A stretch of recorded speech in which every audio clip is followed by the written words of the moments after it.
Hey everybody, so I wanted to clarify something from yesterday. You saw that I deleted a bunch of posts yesterday. And I did that for a lot of reasons, but I'll tell you one of the reasons why I did that. Because if I am trying to prove, no matter what, that correlation does not mean causation, then that July 5th post on Bruce Wilmot's page, as far as his timeline following up to his death, where he said he coded in the ER from a new prescription that was given to him by his insurance company. Well, that wasn't, I don't want to make it seem like that was the reason why he passed away, which would then also lend itself to then support why then Jilly Juice would not be the reason why he passed away.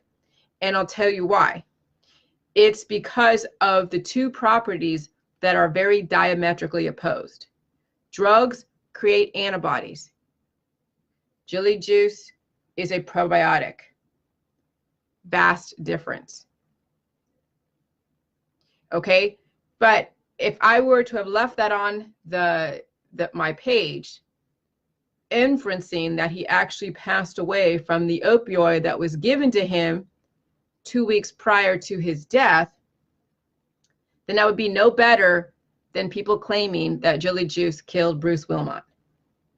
So in the effort to be consistent in my belief system, I am going to say that correlation to him taking that drug doesn't mean that caused his death. He had a lot of issues that led up to his death, but Jilly Juice wasn't one of them, because Jilly Juice is a probiotic. It is not antibiotic. You can say what you want about the salt, but if 13 million colony-forming units can live in my juice, then it would not have a direct correlation to his death scientifically. Okay?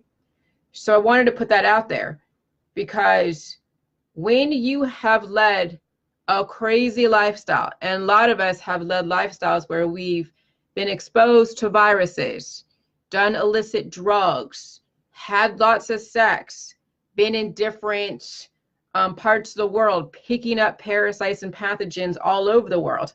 Morning, Masa. That accumulates in the body, and if you're not taking in the right nutrition, that is what's going to cause all these different mutations. It weakens your system.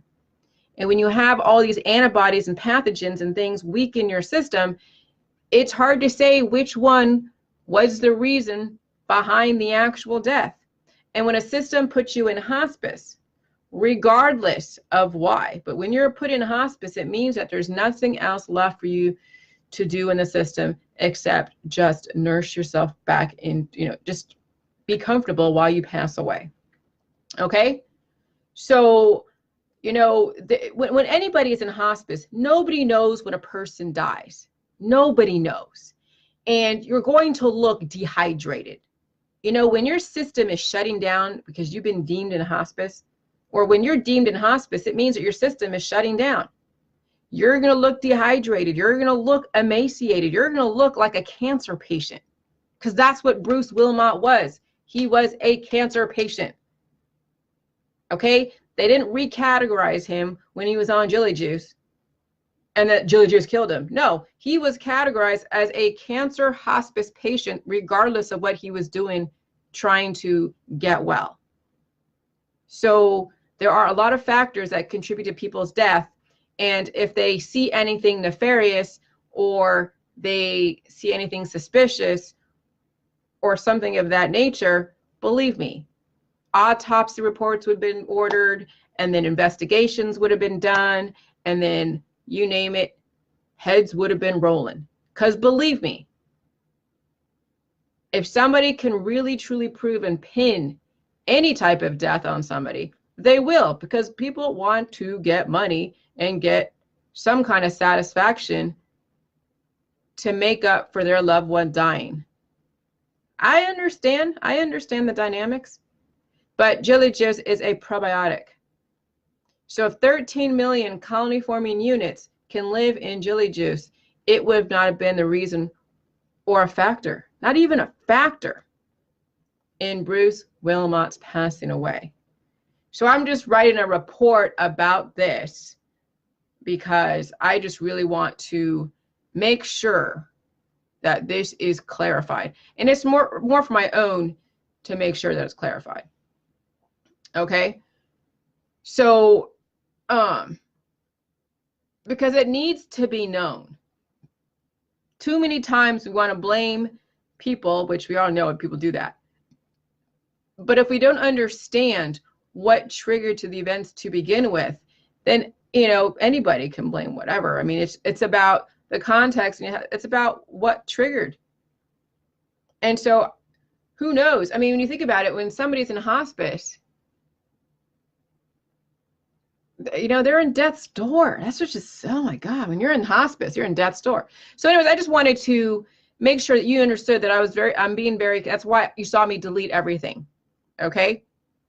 Is to make sure that I am upholding my consistency, the fact that I'm not making any claims that that drug was the reason why he passed away. There are so many factors that contribute to his death, but Jilly Juice wasn't one of them because it's not an antibiotic. Okay, it's not poisonous to the body. All right. So, but that's just some kind of clarification for you guys, so you can feel comfortable if you feel uncomfortable. All right, I'll talk to you later. Bye.